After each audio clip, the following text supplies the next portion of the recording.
Alors Franck Alizio, qu'est-ce que vous en pensez? Vous trouvez que ça sent un peu la panique dans le camp présidentiel?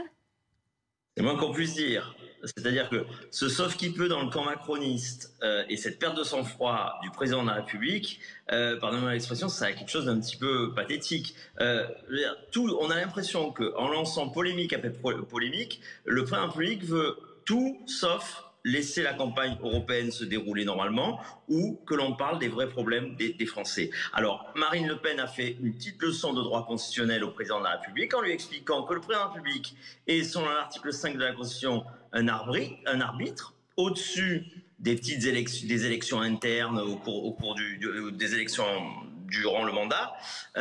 Et sinon, il devient un acteur. Mais s'il devient un acteur, alors il devient responsable. S'il est responsable, alors il doit mettre en jeu sa responsabilité, soit en s'engageant, lui, en cas de défaite, une présidentielle anticipée, soit à une dissolution. Franck Alizio, vous, comment on sait que ça n'arrivera pas? Est-ce que Marine Le Pen peut être tentée par ce débat sans ces conditions ou pas?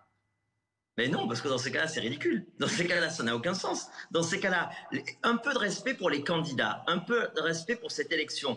Un peu de respect pour cette élection avec deux candidats, d'un côté Valérie Ayé, de l'autre côté Jordan Bardella, et puis toute une quantité de candidats. Respectons les électeurs d'ailleurs et les candidats. Ce débat national a déjà eu lieu il y a quelques jours, c'est entre Monsieur Bardella et Monsieur Attal. Et force est de constater, malgré la grande machine médiatique qui nous a expliqué Oh que là M. là.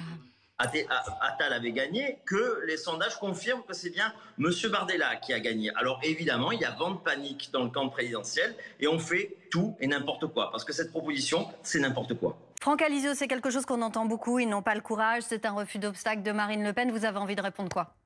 Non mais Jordan Bardella fait 2 débats par semaine. Laissez la pauvre Valérie Ayé faire sa campagne. C'est humiliant ce que vous êtes en train de faire. Je veux dire, c'est une campagne européenne avec des candidats. C'est humiliant pour la candidate Valérie Ayé. C'est humiliant pour le Premier ministre qui vient de faire un débat il y a quelques jours. Mais le président considère qu'il est le seul à pouvoir régler les problèmes, le seul à pouvoir solutionner, sauver la situation. Je veux dire, on arrive à une situation qui est ridicule, Laisser la campagne se mener telle qu'elle doit se mener. Si le président considère qu'il doit s'engager, mais alors il change complètement la nature des choses et il crée une question de confiance. Ce n'est pas le rôle du président de la République, ça n'a jamais été le cas sous la cinquième.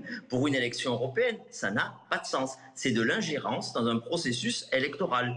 Et puis par-dessus tout, encore une fois, je suis désolé, c'est ridicule. Il faut arrêter de faire du buzz, de la polémique et laisser les électeurs se décider à travers cette campagne qui est très bien menée à travers les débats que l'on suit. Et c'est tout, je veux dire. Et puis, Franck Alizio, c'est la question que j'allais vous poser parce que, bon, tous autant qu'on est à discuter en ce moment, on sait très bien que ce débat n'aura pas lieu. On sait très bien qu'Emmanuel Macron l'a proposé, que Marine Le Pen avait posé des questions inacceptables pour lui et qu'il ne les acceptera pas. Est-ce que les Français ne sont pas un peu lassés de tout ça, là, ces coups de poker, les coups de bluff, les coups de théâtre?